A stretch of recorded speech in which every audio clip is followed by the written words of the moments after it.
Okay. Well,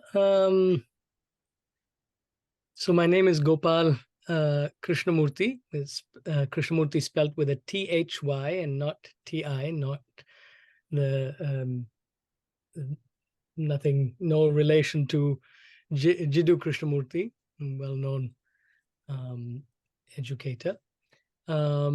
So my background, although I've been deeply interested in the work of Krishnamurthy, and I've been to some of his schools. Actually, I went to his schools since the age of 4. I was in the schools in India, and then later at Brockwood, the other schools, and then I kind of Oak Grove.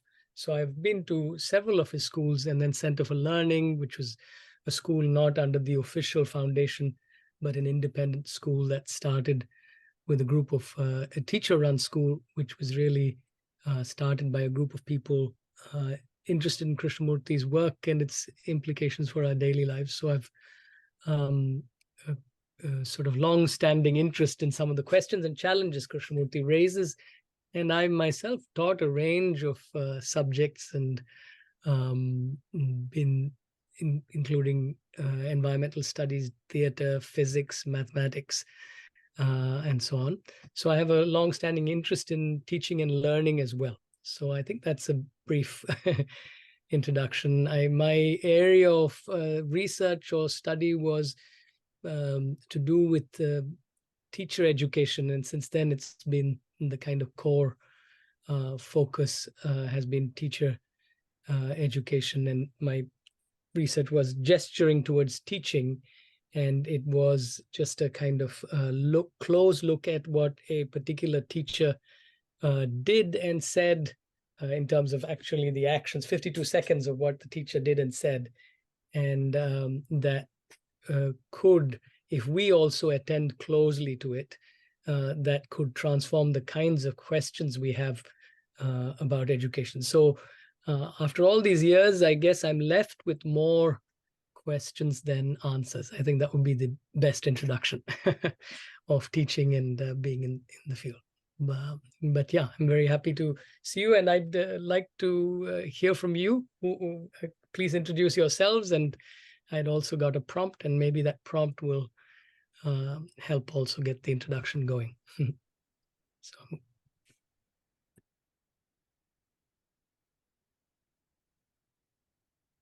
I can go. Since I last saw you, I think in 2017 at Brockwood Park, Right. in about February or so. Since then, I went on to work 1 year in Malaysia and 3 years at a holistic Buddhist school in Thailand, where I met Andrea and Cam. And now I'm working in teacher education at Southern Oregon University. And the style of the course, you were doing a course for young people who are interested in being teachers when I visited Brockwood that you let me attend. And I still remember that. And I think it's similar to ways that I facilitate. And so it always stuck with me. And yeah, we read something by, I forget her name, who does the Wonder. And Having Wonderful Ideas by Eleanor Duckworth. Yeah, she's a dear friend, and we do a lot of work together. Since then, Yeah. we've done a lot of collaborative work, and I'm actually it's come to be called Critical Exploration, the work, and then the organization, and I'm also on the board with some of her students, and she's taught a legendary course on teaching and learning. Yeah. We do some remarkable things here at Southern Oregon. I've sat in some of my colleagues' classes, and the use of holistic approaches here at this university remind me of that, the having of wonderful ideas, but where I get to see it live here, where I am, and be part of all that. So yeah. Anyway, let me pass it on to Kim, Andrea, or Cheryl, whoever wants to go next.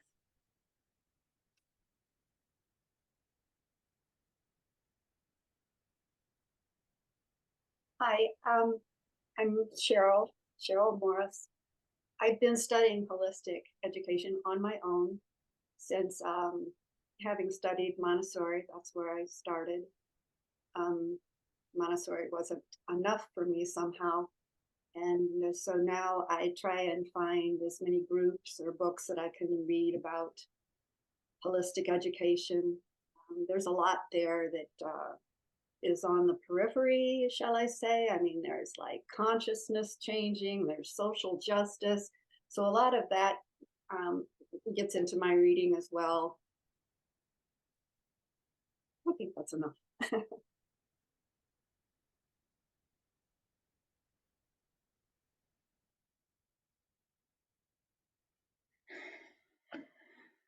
So we are here in Carrollton, Georgia, although we're from the Northeast. And let's see, we met Robin at Ringaroon School in Thailand, and that's also where we met Liz, who is the one who helped connect us as well. And right now we're running a little holistic program. It's mostly homeschool support for children who are homeschooling, and so it's calling it a holistic nature-based program. And so we've got mixed ages from 3 to 11 years old, which provides its own set of challenges. And I've personally had a lot of influence from Krishnamurthy's work, and got the privilege of visiting Shibumi in Bangalore, and some friends there, and was deeply inspired by their approach. And I think it still pervades what we're doing here. So yeah, and I think, I vicariously become interested in education, I think in large part through Andrea and her background with Krishnamurthy and other forms of education. And then I got to spend some time at the Krishnamurthy Center in Varanasi for, I think it was like 10 days that I was there.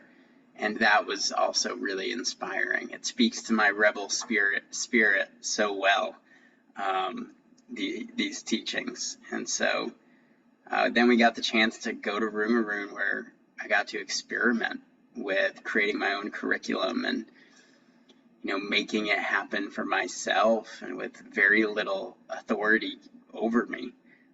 And that was a really gifted experience to figure out how to weave in a school where the primary language was not English. So that often had me revolving around new questions every day after leaving the classroom, or in the moment. Just so much beauty in that exploration that I think really continued to propel me on the journey towards education. And then our road trip when we got back to the United States of visiting several alternative schools across the country was only more fuel for that fire.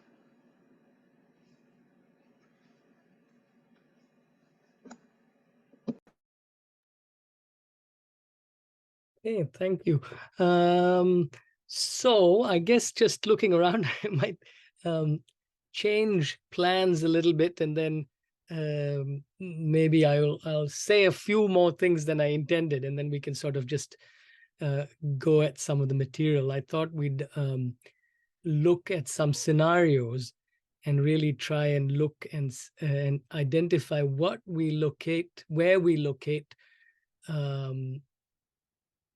the issues or the emergent consequences from those scenarios. But I think what I'll do is maybe say a little bit more, given your interest, context, also talking to my own interest.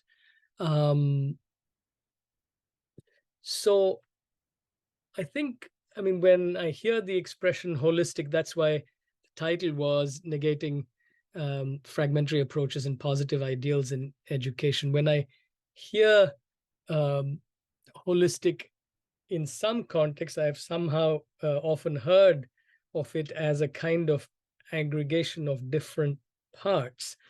And, some of you are probably quite familiar, and Robin certainly, and so on, with Boehm's thinking in this respect. And was talking of it not as an aggregation of actually fragments, but really that every part would have the integrity of the whole, as in a hologram. Every part also has the integrity of the whole. But unfortunately, it seems to me that a lot of education has basically put holistic as an aggregation of different fragments. And we've got these fragments, and metaphor Bohm would use is you sort of take a hammer to a watch, and then you put the hammer down and the watch breaks up into fragments. So he'd call it false boundaries and divisions and false unifications. So some things that really shouldn't be together are together, and some things that shouldn't be separated are actually separated. So the sense of widespread fragmentation is a concern, and the solution seems to be to try and put those fragments together as a kind of aggregation, but not questioning the whole process of fragmentation itself, what led to them being made into fragments in the first place. So that's sort of an overall concern that plays in my mind. A specific example, I'll give you a very specific, concrete example of some of this thing. And another aspect of fragmentation that Bohm talks about is that a certain kind of thinking, after creating these divisions and isolating one aspect of a problem, then creates the problem, the kind of thinking, and then it tries to think that the problem's out there and it needs to address it out there. So one of the examples that comes to my mind is there was a time when soil erosion was a huge issue of concern. So including the forestry department in India and several places, they said, okay, we've got to address this problem of soil erosion. So we've got to plant a whole number of trees. And so they went ahead and planted a whole number of eucalyptus trees. And then they had a new issue because it was a non-native species, and it also took up a lot of the groundwater. And so now they had a new problem at hand. So it's clear that some solutions trying to address the fragments and the problems we've created on their own terms seem to just generate new sets of fragmentations and problems. And to what extent are we actually doing that in education? So let me just pull up a little bit here that I kind of got written. I'll try and ask the question this way. What does a learning environment look like that is not driven by any method, conventional or progressive? Standardized testing, or on the other hand, you have authentic assessment, student-centered learning, project-based learning, interdisciplinary curriculum, social emotional learning, mindfulness, academic learning, teaching empathy. So it seems like what we've done in many of these cases is to actually, and including in the Krishnamurthy schools, set up these fragments and try to approach these fragments and try to kind of somehow bring some coherence to somehow hoping that these fragments will, we can put them together and come up with something that is whole. But really, I'd like us to explore this process of fragmentation itself, by which we've rendered these different aspects of learning as sort of fragmented and separate from each other. So that's just an overall theme that I'm grappling with, and I'd like to learn from you and hear from you about how you see it, and also what can it be otherwise. Okay, I'll just share with you some provocative quotes, and then maybe we'll plunge into a few scenarios and kind of have fun and take them apart and look at them closely and so on. So here is here are a few of the quotes. Let me see if I can pull it up.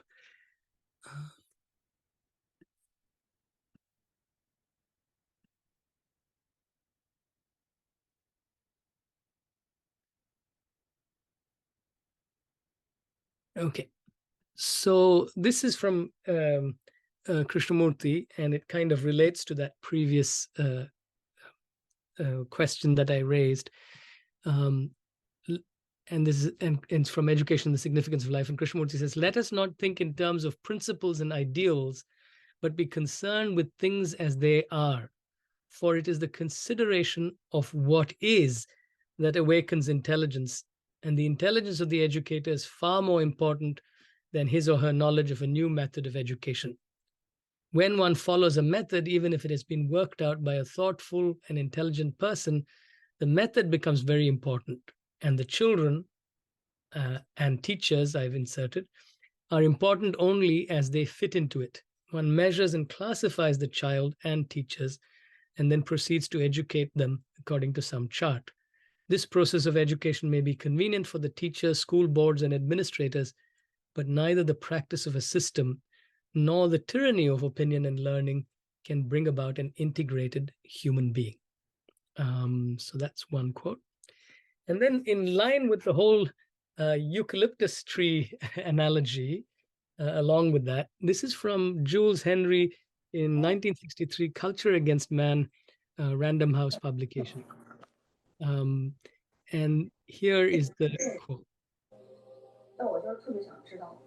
Hi.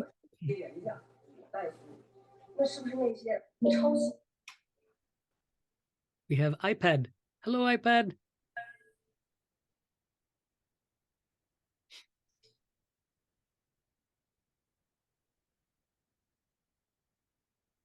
No? Well,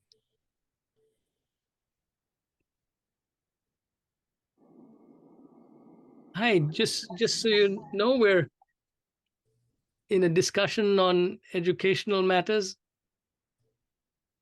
Hello. This is Serena. I just got an email from my coworker. So I put on my calendar. I just realized already past time, so I just check in to see what you're discussing, because right now I'm doing EDD program, and my topic is emotional education. So I'm wondering, is there anything you are talking about? I'm interested, so that's why I just joined you. Perfect timing. Welcome. Yeah. So one of the anyway, so let's plunge in, and hopefully, can you just repeat your name, please? So Serena. Serena. Hi, Serena. So yeah, so I was just sharing a few quotes that I thought were provocative, and was trying to look at the different aspects of education that it seems that we have fragmented, and then we try and put it back together. So in that connection, I was going to speak about, so I was going to share this quote, and it's from Jules Henry, Culture Against Man in 1963, Random House. And it says, school is an institution for drilling children in cultural orientations. Educationists have attempted to free the school from drill, but have failed because they've gotten lost among a multitude of phantasms, always choosing the most obvious enemy to attack. Furthermore, with every enemy destroyed, new ones are installed among the old fortifications, the enduring contradictory maze of the culture. Educators think that when they've made arithmetic or spelling into a game, made it unnecessary for children to sit up straight, define the relationship between teacher and children as democratic, and introduce plants, fish, and hamsters into schoolrooms, they've settled the problem of drill. They are mistaken, it says.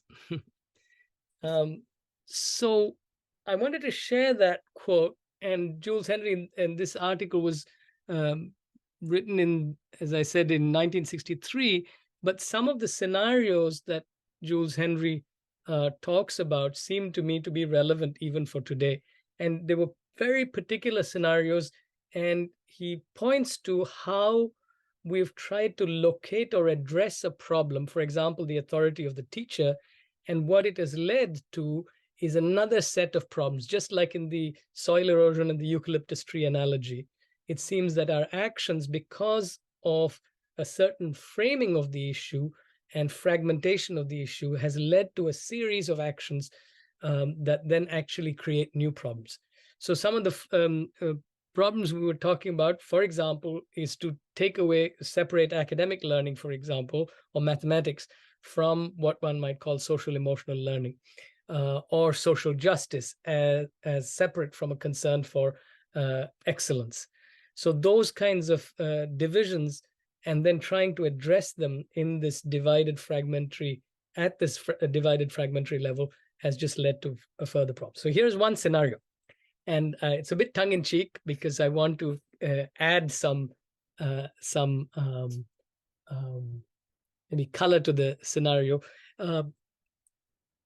What I'd like to bring into the scenario is, in a way, what concerns me a lot.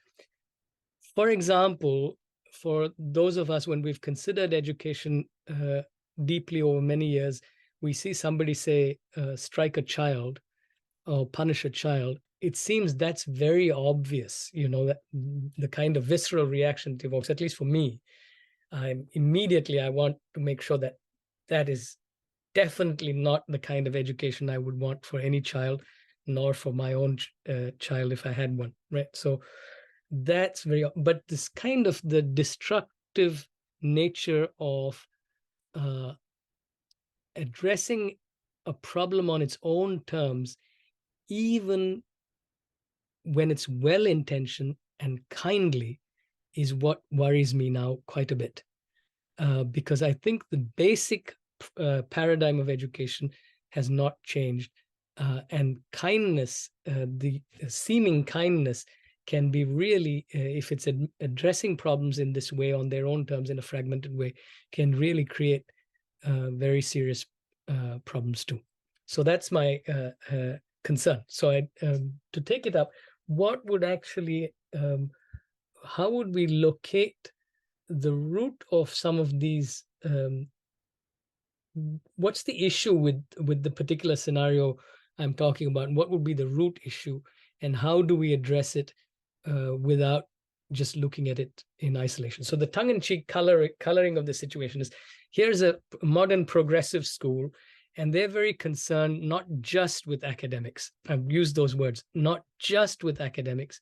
So they are concerned with actually all of learning, including the emotional aspects of learning, right? So that's how it's framed. And they want children to learn sensitivity, putting positive empathy and so on, right? So there's a care, empathy, sensitivity curriculum in place.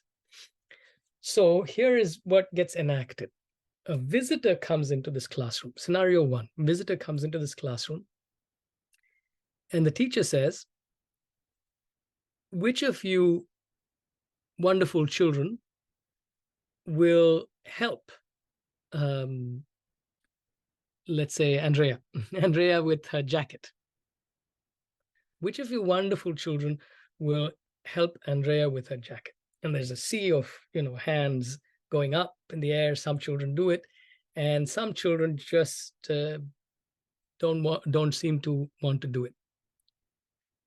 So in that scenario, one diagnosis of that scenario is there are some children who really kind of been practiced and immersed in this empathy curriculum. So they can immediately see that Andrea needs help with her jacket, and they will tell Andrea where to put the jacket, or they'll go up to Andrea, take the jacket and put it on the peg where it's supposed to go.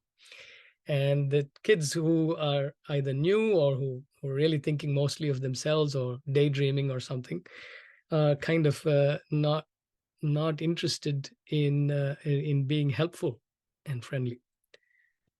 So I'm just offering this scenario as a kind of possible scenario, and just to also hear from you, what are some of your thoughts around this particular scenario and this way I've just framed it?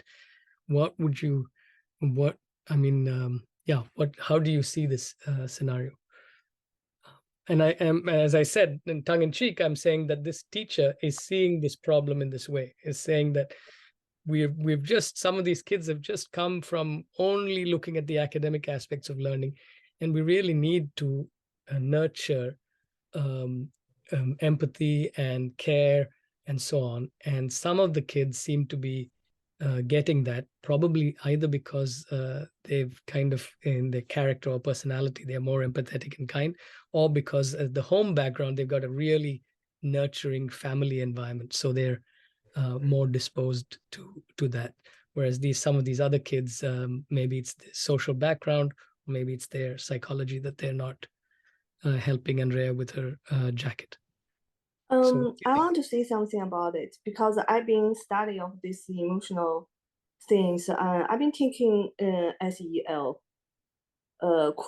class. I really feel like SEL had a limited procedures. First of all, we are trying to, I just rephrase your words, right? You say we are trying to teach the student being kind and then being empathy, nice to others. Is that right? I feel like these words, the education is not the right word here, because that's the nature of people, humans, characters. Everybody have this nature. It's not like I educate you, you have it. I don't educate you, you don't have it. That's not that.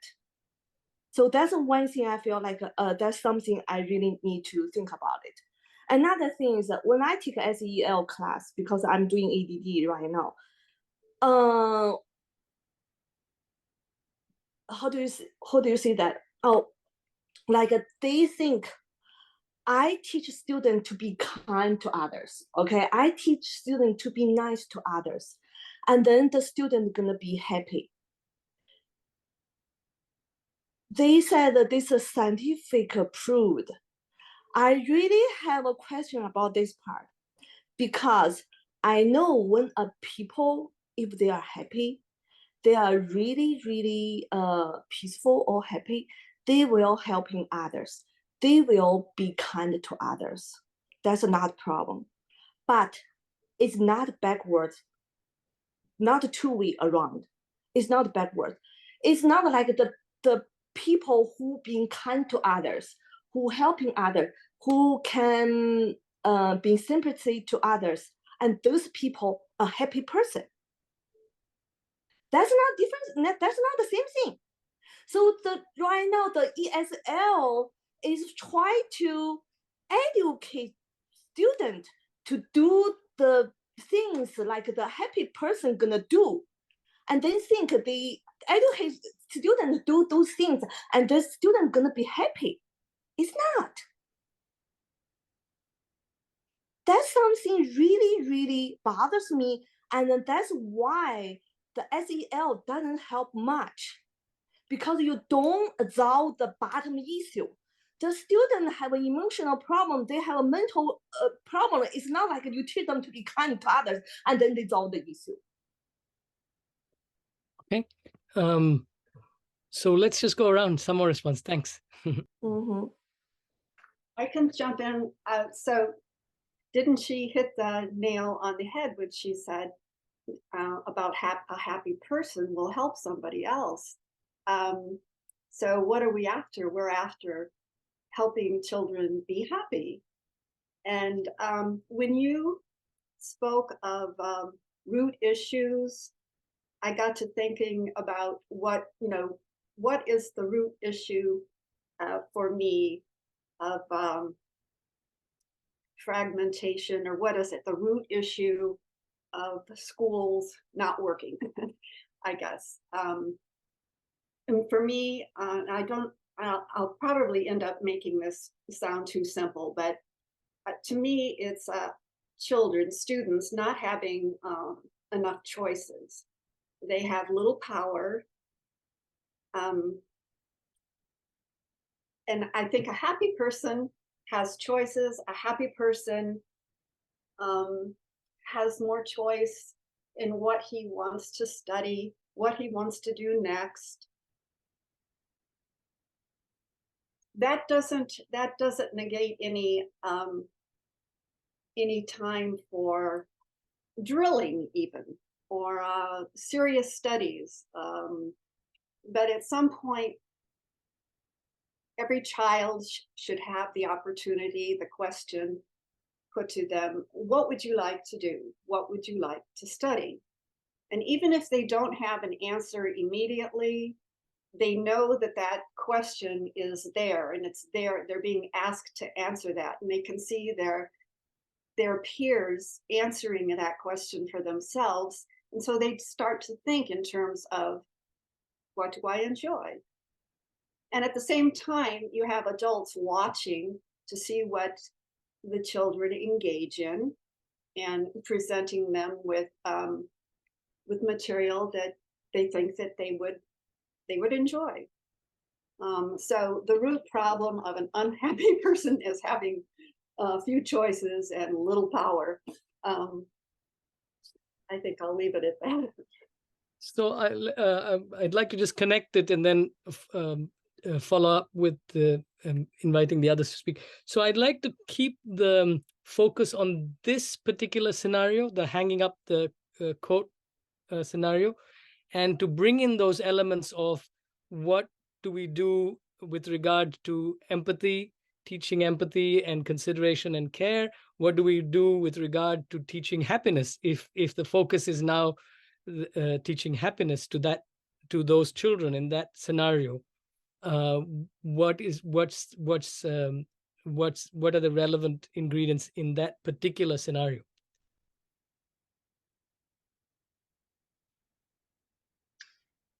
What came to my mind in that scenario was something that I never thought would come to my mind, but the idea that in that case, the teacher invited the students to help in that particular situation. So who will help Andrea with her coat?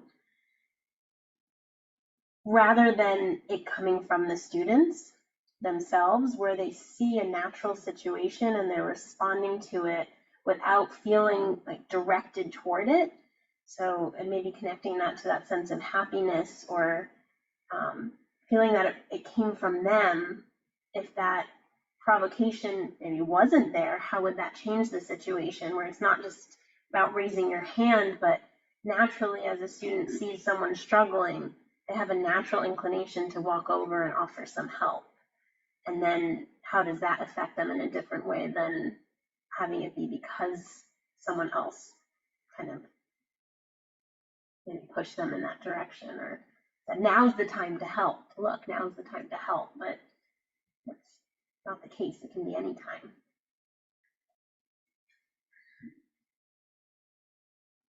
Yeah, I think I agree. I mean, it's like I hear that question, I'm like, oh, that's a fine enough question for a teacher to ask, but it is quite directive, and it does kind of imply something that the students should be helping that person out, which is fine. I mean, I don't think there's anything necessarily wrong with that, but I don't think it's also like a good gauge of like the emotional intelligence of either group of students either, like, because I think the question was kind of, I don't know, unfair. I think it already was suggestive. I don't think it can be really accurate to understand like, oh, this group of students is quite empathetic and this group of students is obviously like aloof. If the question was like, hey, Andrea, do you need help with your coat? And she was like, yes.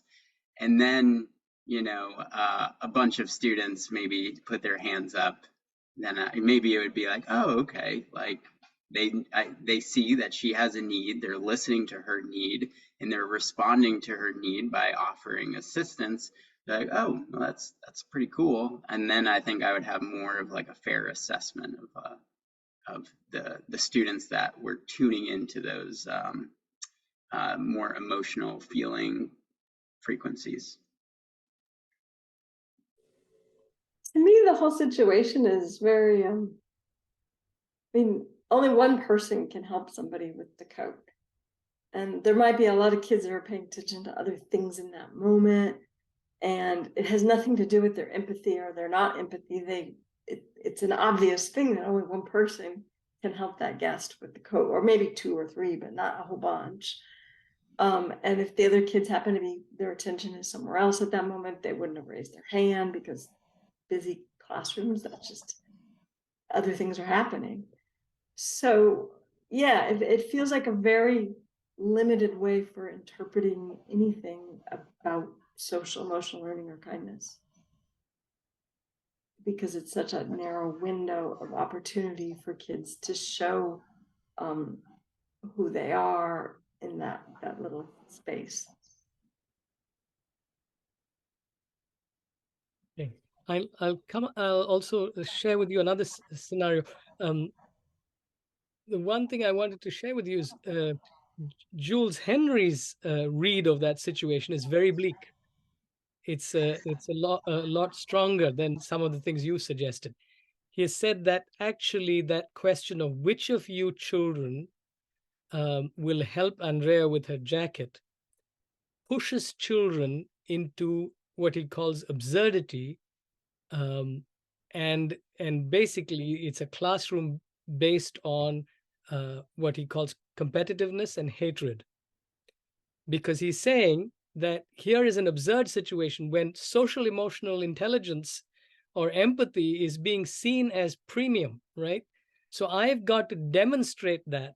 So I've got to demonstrate empathy to Andrea, and if Camden is there, I've got to make sure I get there first. So I'm going to be really self-centered in demonstrating how much I care for other people. This is Jules Henry's worry about that. So, so I'm going to really make sure that the teacher gets to see that I'm the empathetic person. And if Camden's there, I'm going to get right up in front of Camden, block him off, so that whoever the teacher is going to recognize me to be doing all the social emotional learning that was premium.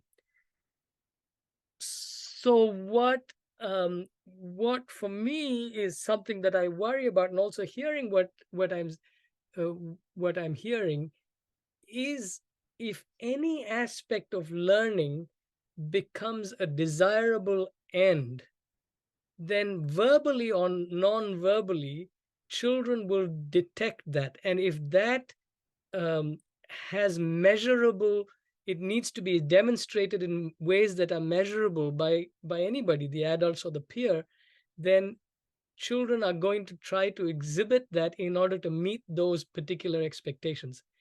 And the question that is not asked underlying that is social emotional learning, is empathy a measurable, demonstrable quality? And is that what we want? When we want empathy, is it that we want children to learn how to demonstrate it in ways that are measurable? So that's the question that that is behind that idea of empathy being something that's desirable, care being. It's not that we shouldn't have. What does it mean for us to be caring human beings or happy human beings, or in all those questions? But what does it mean when that becomes a measurable, intended expectation or a goal? What does that activate? So I just raised that question and then leave it. Here's another scenario. I'd like us to take some specific scenarios. Actually, it's related to something Liz has shared with me and so on. So I think she'll be all right with my mentioning her name. But I'm going to actually color the scenario a little bit. And here is the scenario. So there's a student, and they're learning to write. And what happens while learning to write is we at school, it's dictation. So who would like to be the student? I mean, would one of you? Well, we'll just make anybody a student. Jack is the student. And so the scenario is that, or Liz is the student. Let's take Liz as the student. So the scenario is that the student has to write a word that's called out by the adult or even by other students from the book, and has to write it as quickly as possible. So there's a word like, what's the word? tangent. So the student has to write the word tangent. And before the others, has to put the pen up, right? Because otherwise, when they check with the dictionary, the student could actually cheat and correct, right? So you have to put your pen up. Liz has to put her pen up before, as soon as the word is called up, she writes tangent or philosophy. She writes the word down, puts the pen up. And this happens for a period of time, and it turns out that Liz sees time and again that she's not able to do this as the rest of us are. So what she does, she doesn't want to look stupid, of course. So what she does is she actually drops the pen down to the ground. And then she says, it's not because I can't do this simple task that everybody else can do, but it's just because my pen fell to the ground. So she's looking for the pen. So the teacher is concerned that with all the dimensions of her learning, probably has a background in humanistic education, social emotional learning, or comes from even one of the Krishnamurthy schools, if you will. And the teacher is really trying to address this issue of, now the teacher says, look, I mean, the difficulty, Liz does have a difficulty with her learning, but, we'll have to figure out a way for her to be honest about it. Maybe her talent isn't in writing, maybe she's an artist. It's well-meaning, right? Maybe she will do something like dance. So if she can just acknowledge, and if her parents can also acknowledge that she has difficulty with learning, maybe we should do a kind of test for dyslexia.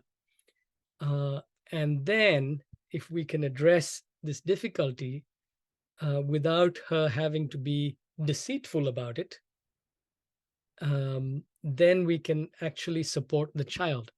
And we can tell the child, it's not to do with you, don't feel bad, it's not something that you're not smart or intelligent, but it's just that you have a difficulty with learning. You're very talented in other things. You have a difficulty with writing and spelling, and so you're very talented with other things. You may be able to be a great dancer.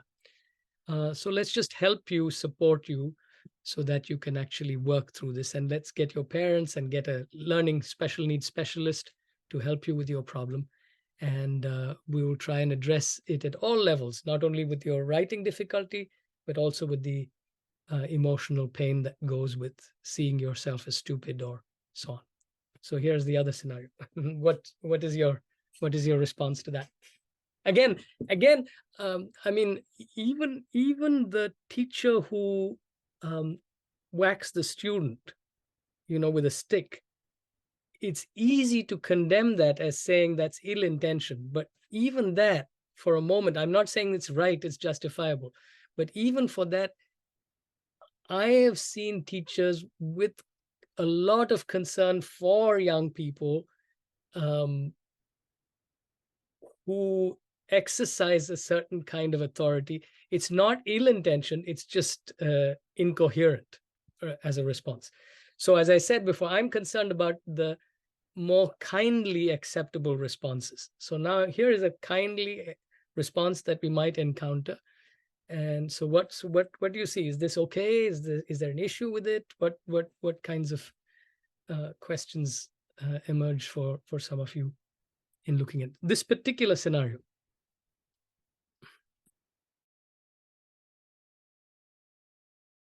Maybe we can just be brief and this go around, and then get everybody to say something just about this.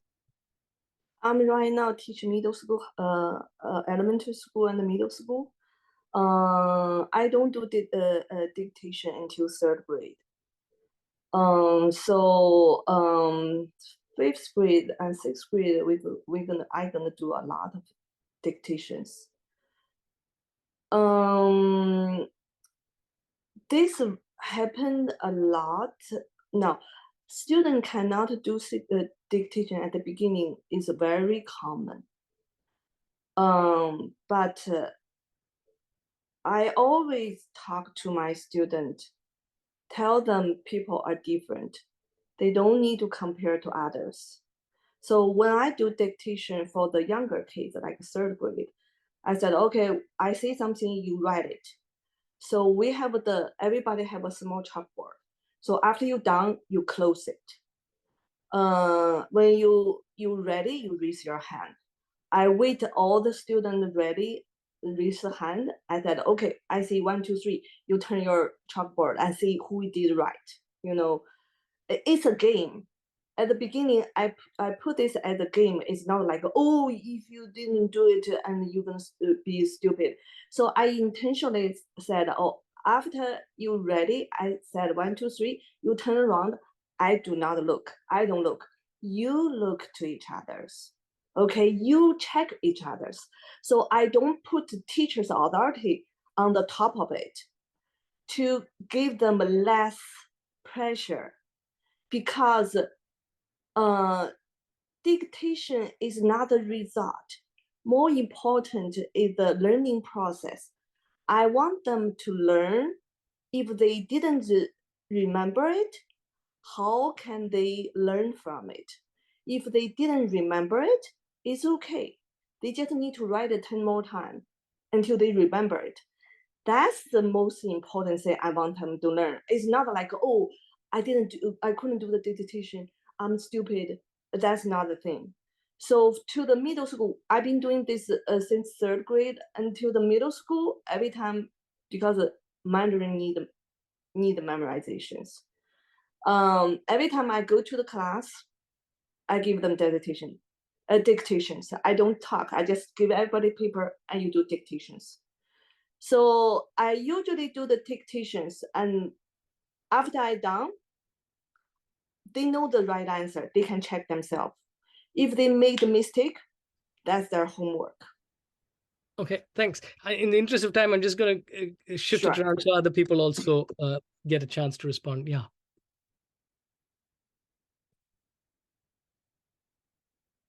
I think I just want to say that I hear maybe there's still an authoritative way of speaking from the teacher that now I've decided you're not good at writing and you're going to be good at something else. And so in this scenario, the teacher has created this vision for that student of this is who you are. You are someone who's not going to do well at this, but you'll do well at this. And so maybe somehow reframing the way we're explaining that, so it's not, I'm not the one telling them, the teacher is not the one telling them who you are. Okay, so let me just tweak that a little bit for the others as well, Andrea, so that we get a kind of a tweaked version of that scenario. And it's actually something that was raised earlier. Could you please repeat your name? I've forgotten.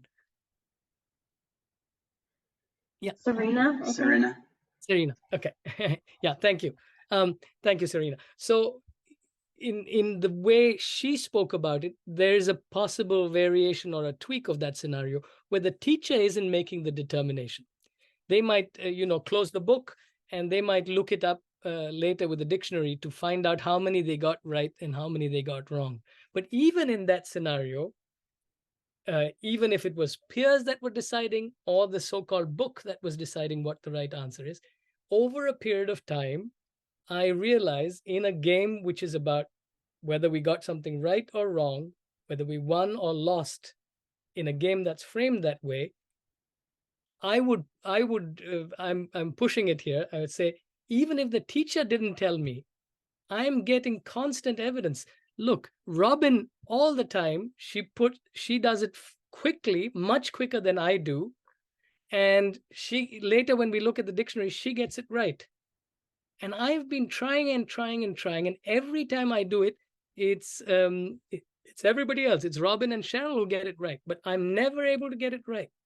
So I really feel like I'm not good at writing. Or take the other common prejudice, I am not good at math. How many people it's become part of your people's identity that I'm not good, or the opposite. I'm I'm great at mathematics. Where did that identity come from before us even trying to address that identity? We can address it in different kindly ways, right? Say, yes, maybe writing is not your thing. Maybe dance is your thing.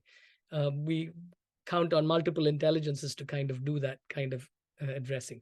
Or maybe this child is not really a gifted writer, but social emotionally, this child is so caring and considerate.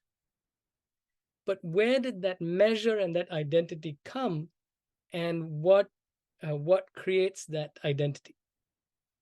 Yeah. So it feels like there's a question arising is, why do we compare? And is it just the game that's creating the situation for us to compare? Or is there some other reason that we compare ourselves with others and start to evaluate ourselves in negative ways? What is this tendency to evaluate negatively, wherever the evidence is coming from? Why do we do that? So I just want to open it up also for Cheryl and Camden as well. I'm just busy listening. Yeah, I mean, it's a tough question. I don't know if I've really penetrated the scenario too deeply at this point, but yeah, I mean, obviously, I don't know. It's so difficult, you know. I mean, fortunately, like we have a school right now where really assessing in a methodological way isn't really a thing, and we're not really holding any kind of assessment. But I'm sure the students, even amongst themselves, are kind of holding them or measuring their own skills against others.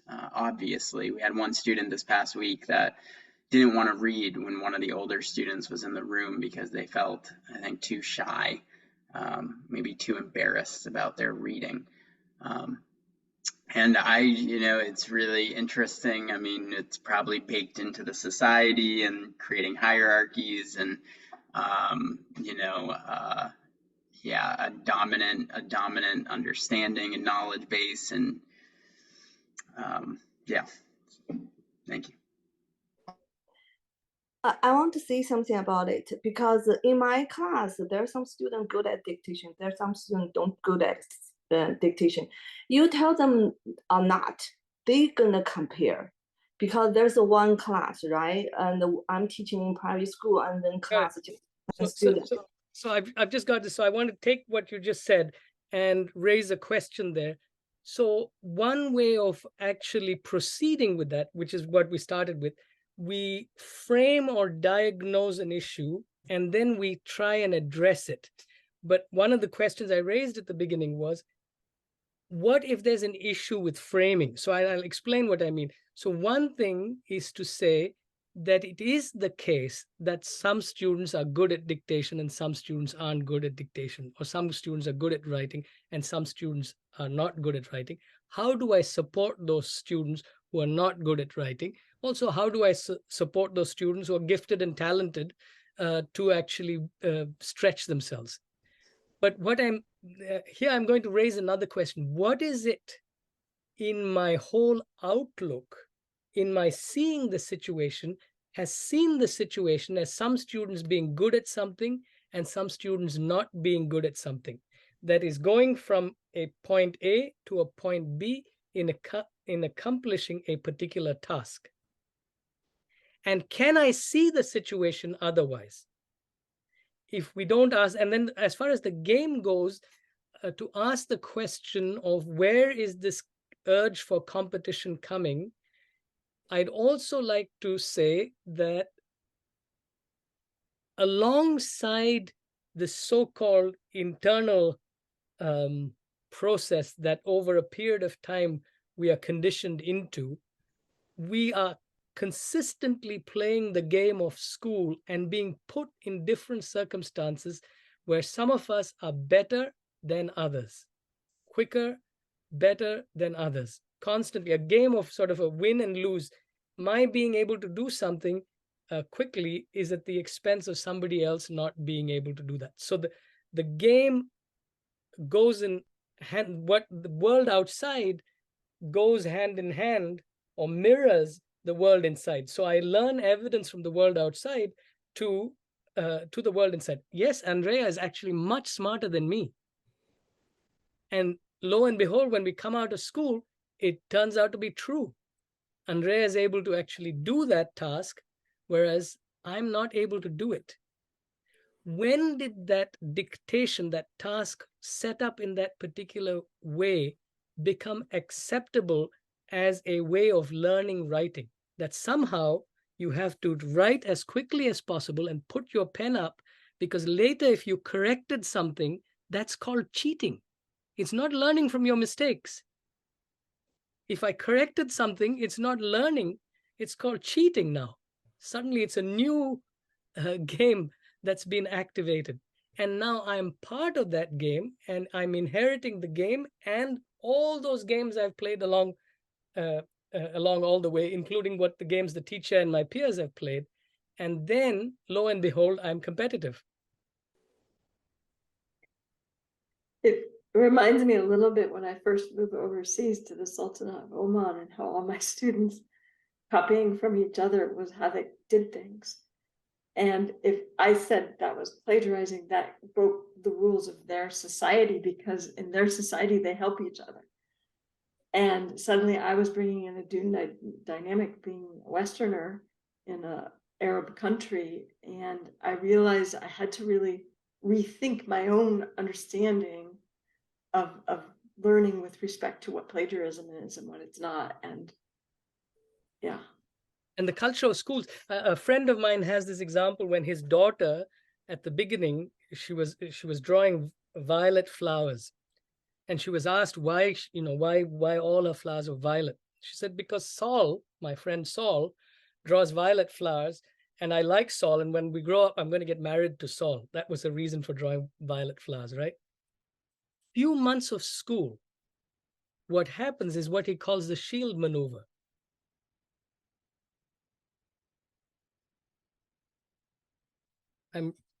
I'm drawing violet flowers. None of you should draw another flower that's violet, because that would be copying.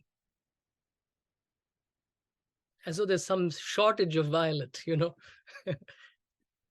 the color. So what happens that renders the task of education in school as moving from point A to point B, which is the desired expectation of whatever system we're under, whether it's kind of behavior towards empathy or behavior towards academic performance, what renders school as doing this, moving from point A to point B, when learning may not be point A to point B?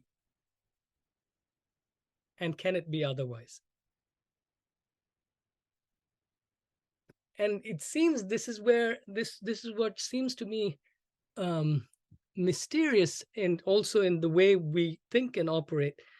Once we see a kind of solution or a possible way of doing something otherwise, we then make that the new answer, the new positive that we need to go towards, and students need to go towards. And then that will always be the old game of school, going from point A to point B, and we'll devise as many interesting paths and routes to that point, that destination which we want. So that's why I sort of put it as not positive. Can it not be something positive and desirable that we have to conform ourselves to?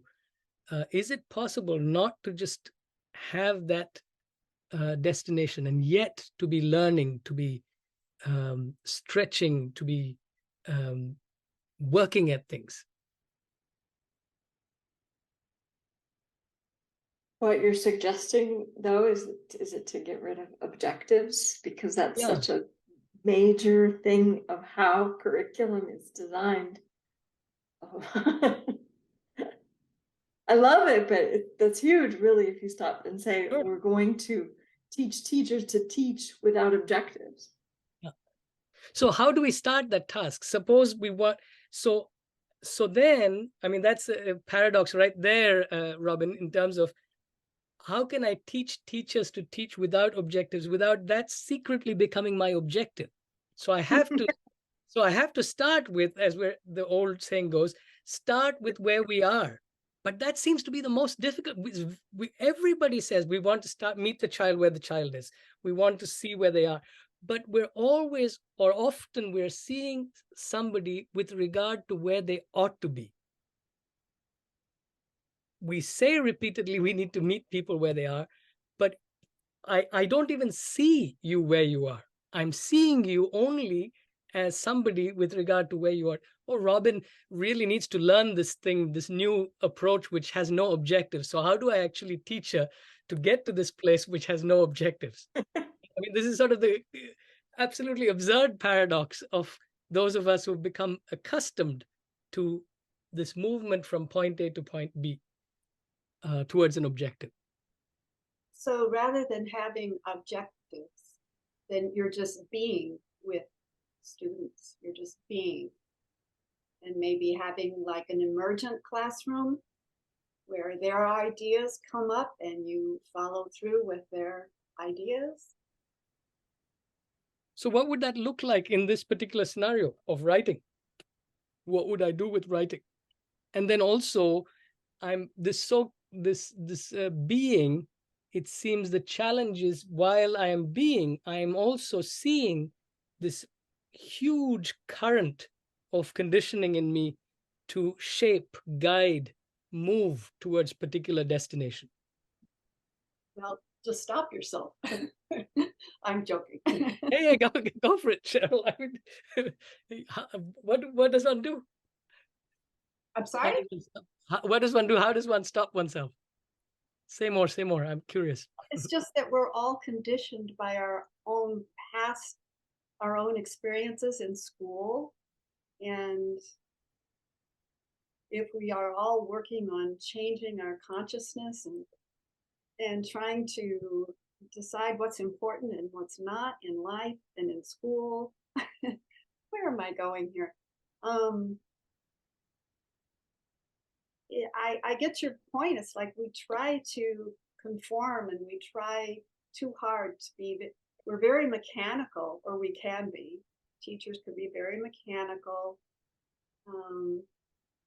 And I'm taken whenever I hear people that are doing things differently. And it's not about assessing somebody whether they can write or whether they can't at a certain time. And if the child, okay, whatever grade we're in, if the child is young and they show an inclination to pick up a pen and write their letters, then of course I'll give them any amount of paper and hold their hand or let them hold my hand as I write. But I'm not going to have people sitting in rows and doing everything at the same time so that they end up comparing themselves to each other. Yeah, I immediately started thinking too, another task would be just to let them do an open writing where they could all choose their own activity. But even that, then some kids are good at coming up with their own ideas and other kids maybe not so much. And so whenever you have a task, the task has an endpoint, and it's almost the task itself embeds an endpoint, even a task that you can write about whatever you want. You're not doing dictation, we're not competing, but there's still an endpoint to writing. So can there be an activity that engages us in a relationship with the world and with each other that doesn't have an end point? What would that look like? Like at Room, we would give the kids lots and lots of options, different endpoints. And I do that even at the university too, where it doesn't have to be a final paper. It could be a this or that, or give them other things that they can do. But there's still an endpoint. It's just different possibilities for input. I guess what would it, in your scenario, I'm thinking, what would it look like for somebody to be off task? And would that also be valid? And so there's one very specific example. This is this very particular scenario, and you may relate to it. It says, in a famous account of growing up in America, Maxine Hong Kingston tells of her sister's silence when for the first time the two of them had to act in a setting ruled by English and the school. She tells of her own inability to speak the character I. It was when I found I had to talk that school became a misery, that the silence became a misery. I did not speak and felt bad each time I did not speak. I read aloud in first grade, though, and heard the barest whisper with little squeaks come out of my throat. Louder, said the teacher, who scared the voice away again. The other Chinese girls didn't talk either, so I knew the silence had to do with being a Chinese girl, she writes. Reading out loud was easier than speaking because we did not have to make up what to say, but I stopped often and the teacher would think I'd gone quiet again. I could not understand I. The Chinese I has 7 strokes, intricacies. How could the American I, assuredly wearing a hat like the Chinese, have only 3 strokes, the middle so straight? Was it out of politeness that this writer left off strokes the way a Chinese has to write her own name small and crooked? No, it was not politeness. I is a capital and U is lowercase. I stared at the middle line and waited so long for its black center to resolve into tight strokes and dots that I forgot to pronounce it. And the writer says,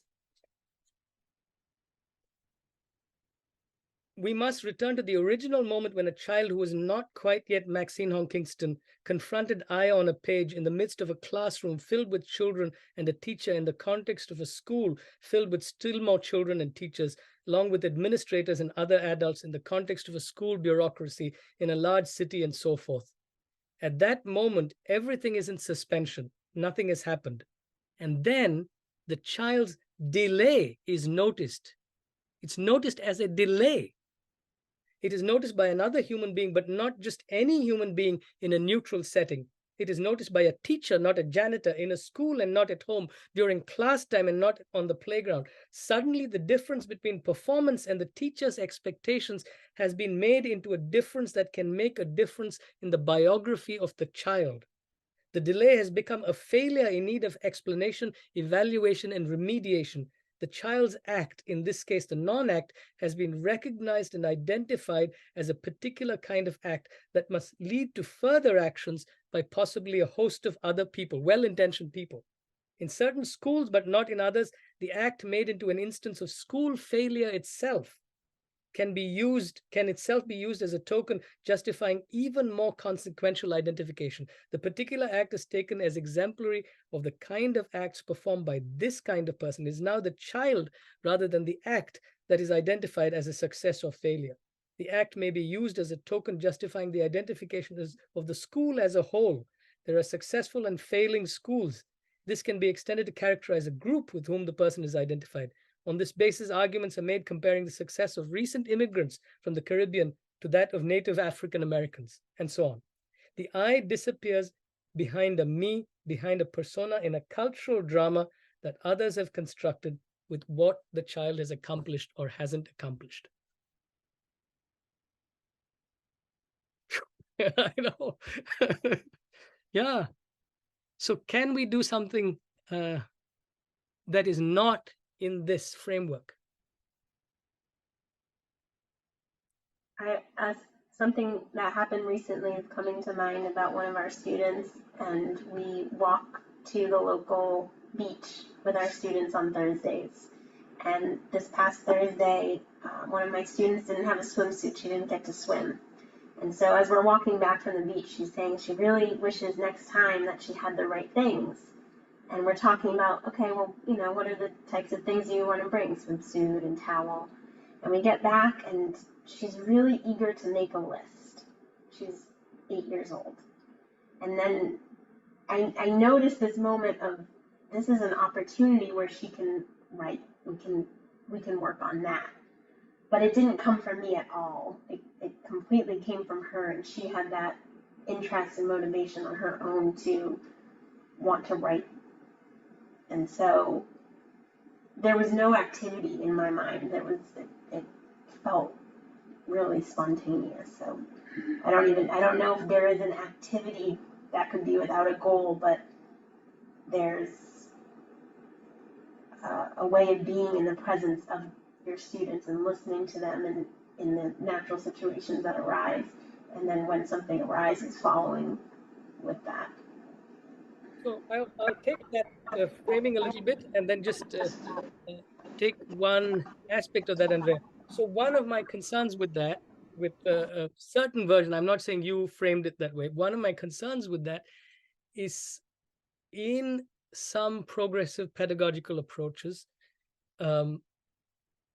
we get a version of learning which is called child-centered learning, which is the motivation should come from the child, and my role as an adult is only to see the child's motivation and to somehow pay attention to that and let it take different directions. For me, one of the aspects of that framing that has not got addressed in that is it may be that the adult is not on a pedestal with authority and power and so on, but sometimes the child is then put on this pedestal, that the direction and the impulse coming from the child is somehow something that is we can't unpack, question, take apart, look, and so on. And also one of the concerns is what kind of a person is a child, and when did I stop seeing myself as a child? So in that rendition, when I say it's about the learner's impulse, I am not considering myself a learner.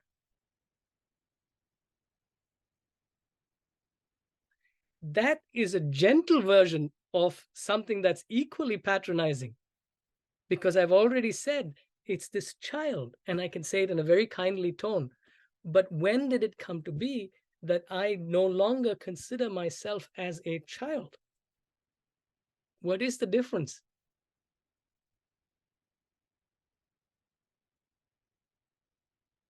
And if I weren't to frame it in this way with the difference, what do we have for learning? And frankly, I don't know what learning is. I don't know what teaching is. Who is teaching who is learning from who? So what do we have?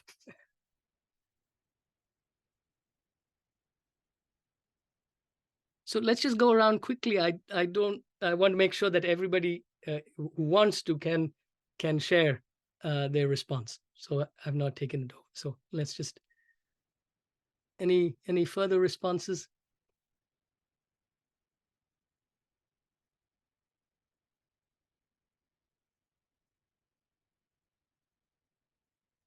I can only think we have a conundrum, and I'm not sure what to do at this point.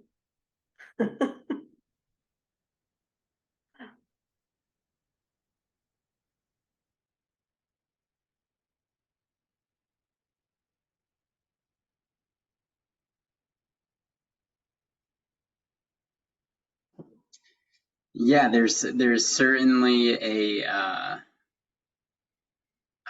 removal of identities that seems important in the process of teaching and the process of education. Yeah, if we step in from a place of anywhere on that pedestal or where there's any kind of off-footing, yeah, problems are likely to arise. But there's something about if we can really embrace a co-arising of the teacher and the student together in that moment as something fresh and anew and innovative, it seems like, yeah, because I mean, right, you don't want to squash the teacher's passion at the same, you don't want to, if the teacher is feeling passionate about something, or you don't want to pull them to the background just to leave space for the student. Yeah, so it's a great question. It's a great question. And if I'm passionate about something, what do I do in communicating that passion with you? One version of that is tell you that this is very important and you ought to know it as well as I know it. That's one version of transmitting passion. The other is, I can't do anything. You just have to come to it on your own. Is there something that's different, completely different? You can put yourself out there on a list that says, I know a lot about this. I have skills in this. And if you want to know, I'll be happy to share with you. And what's the this? Whatever it is you're passionate about, whatever it is you know well. And that way you have an audience that needs you and wants you. And everybody else is, they're not being forced to listen to you. I was thinking in quite a different direction of putting myself in the state of not knowing and learning afresh with whoever I'm learning with, whether I'm a teacher or a learner, and just say we're learning together and allow something new and that being in the state of not knowing gives an opportunity for you to really learn, not just pretending that you don't know it, but really letting go of what you thought you knew and being a non-expert and allowing something to arise in relationship to the situation and the others in the situation.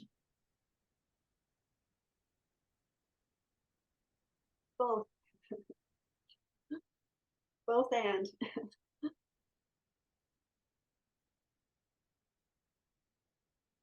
One thing that, what you're speaking about, I just wanted to say that, if you change a teacher's mode of operating, it's very important that somehow we get to the parents so that the parents will know where the teachers are coming from, because oftentimes it's the parents who are remembering their schooling and they want it to be the same, or they don't see how it could be any different. And so teachers have a very hard job that way of pleasing themselves and parents.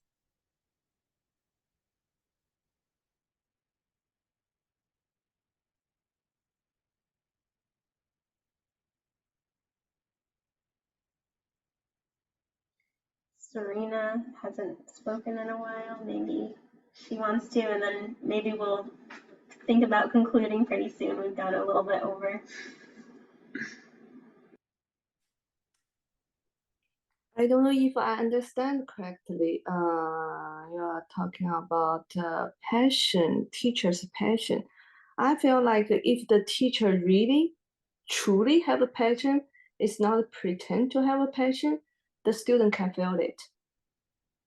There's another thing is ESL, like because I'm focused on emotional health education, right?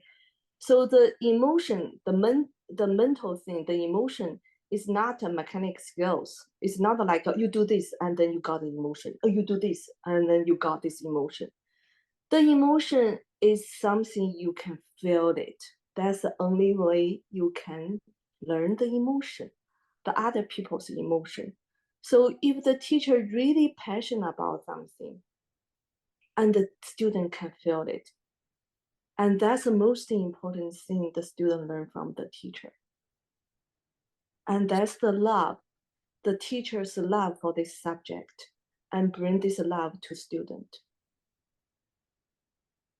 They can feel. Yeah. So Serena, the question that occurs to me from what you're saying is it possible to have a passion that isn't an expectation or a destination to which other people need to conform? That's one question that occurs. Is that possible? Because mostly passion means It means I know what it means to get to the right answer. And I ask you a question to make sure that you learn to get to this answer that I have in mind. This is the game of school. I ask you a question because I already know the answer to that question. And that's teaching, right? I mean, a lot of the time when you have the hands going up, hands are going up to say, I know. Hands aren't going up to say, I don't know, I don't know. The hands are going up to say, I know. And I know, and I do that quicker than Camden or Andrea, to say that I know what the teacher wants me to do, or where the teacher expects me to get to, or what the right answer is. So can there be a passion in learning something without a destination? Yeah, I do this all the time. We have a character writing class. When there's a character writing, I put soft music. I give my student time. I ask them to do as well as they can. I want them to write every single character beautifully, nicely, and then possibly as they can. They just make their, they just, do their best to write character.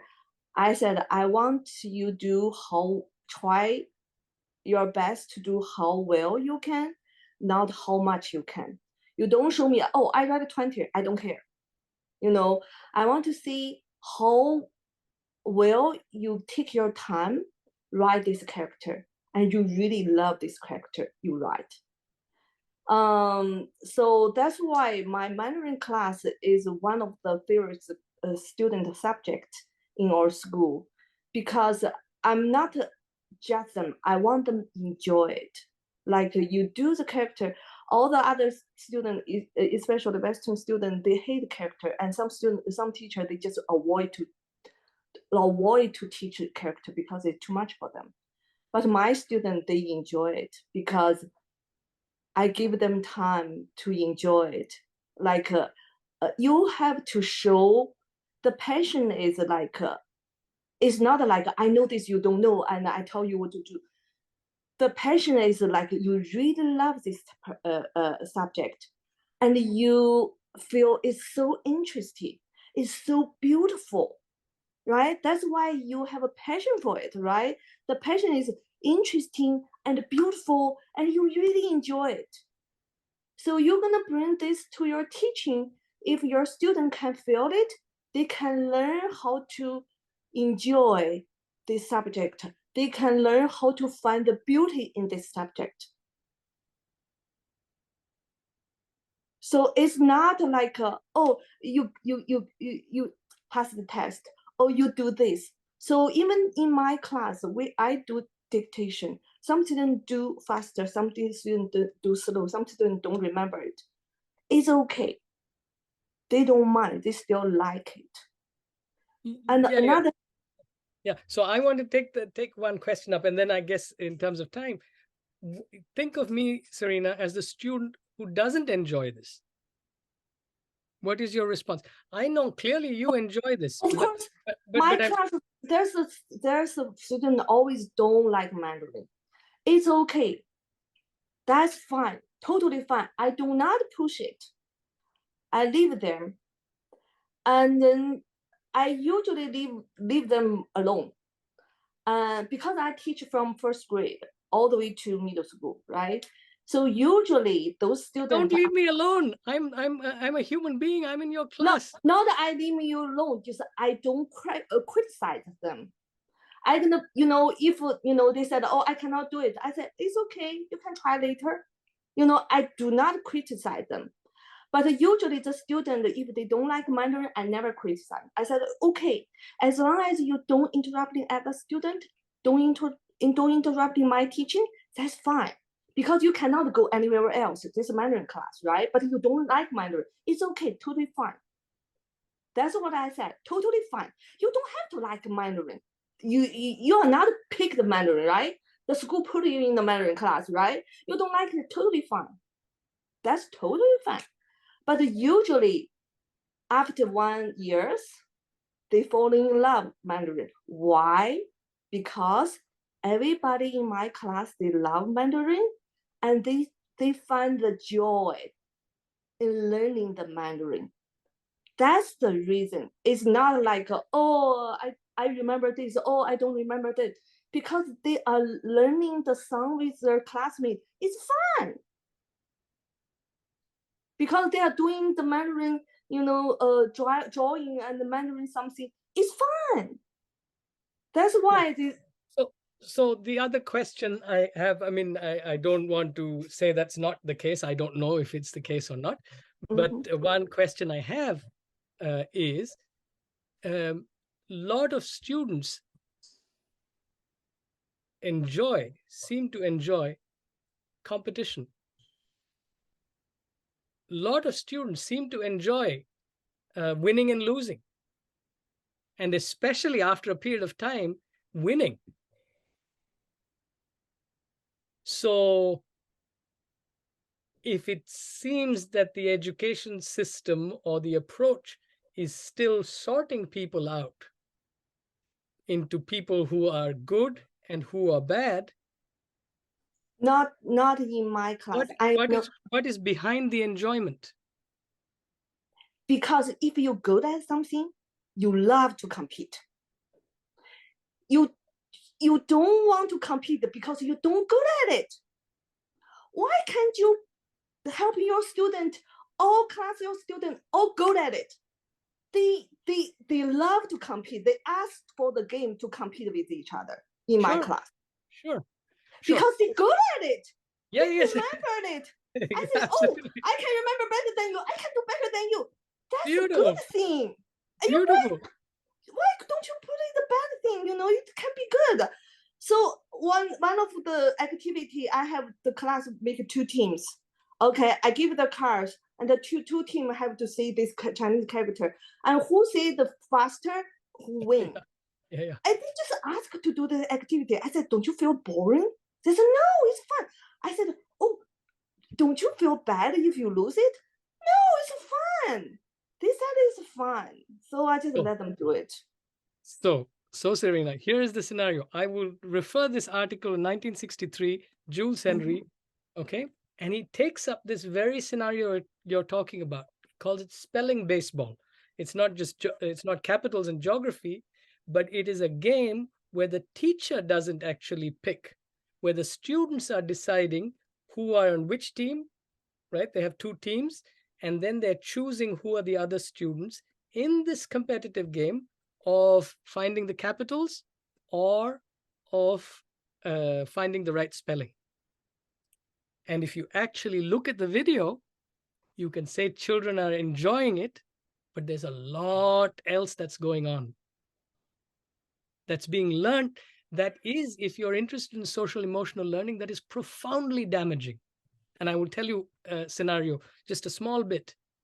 If you look at actually the way the situation plays, and imagine you are choosing me for your deciding which capital is the right capital. And I get to, of course you want to win. So you are going to pick everybody else, Serena. You're going to pick Robin, you're going to pick Cheryl, you're going to pick Camden, you're going to pick Andrea. You're going to pick me last because I am that student who never gets the capitals right. Overall, you read that whole scenario and you say, sure, they're enjoying it. But there are all kinds of moments in that, my trying to fit in and feeling that always I'm the last one. Or I will make the student to be the judge. I'm not let the student to join the team. I will make the student who never make the pronunciation right, let him to do the judge. And in this way, he also learns. He learns that he's not good. No, he learns from other students. I will let this student to do the judge. I'm not, when students play the game, I'm not join. So I will ask the student who is the one to holding the card. Right. Ask the team to go. Who is the one in charge? And later on, he will have this urge or this energy. He want to do the same thing as other students. I need to go, and when I go, the whole thing ends. So thank you very much, Selena, for being so vibrant in your expressions. Gopal, do you have a few closing words before we can wrap up here? So just a few, I'll maybe just read a couple of quotes, and I think that would be relevant.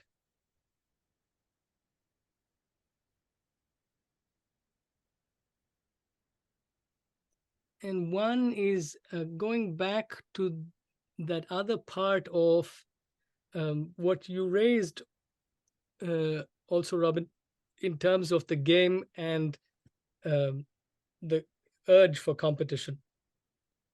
And this is from Public Talk 1 in 1961 by Krishnamurthy. You are part of the world. The world's problem is your problem. In understanding the outer, you begin to understand the inner. You cannot understand the inner, the psychology of the whole inner process, without understanding the world. It is the same problem, two sides of the same coin. You cannot just take one side and say, I'm going to inquire into that.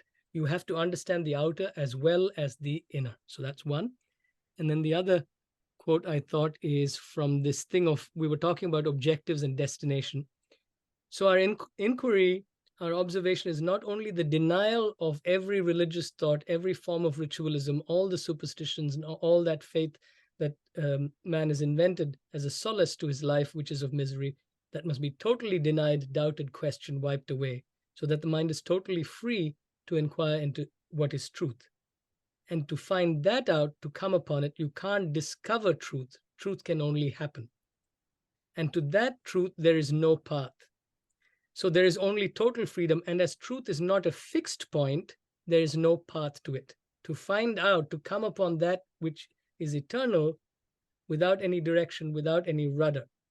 Meditation is a deep observation without any direction, without any rudder.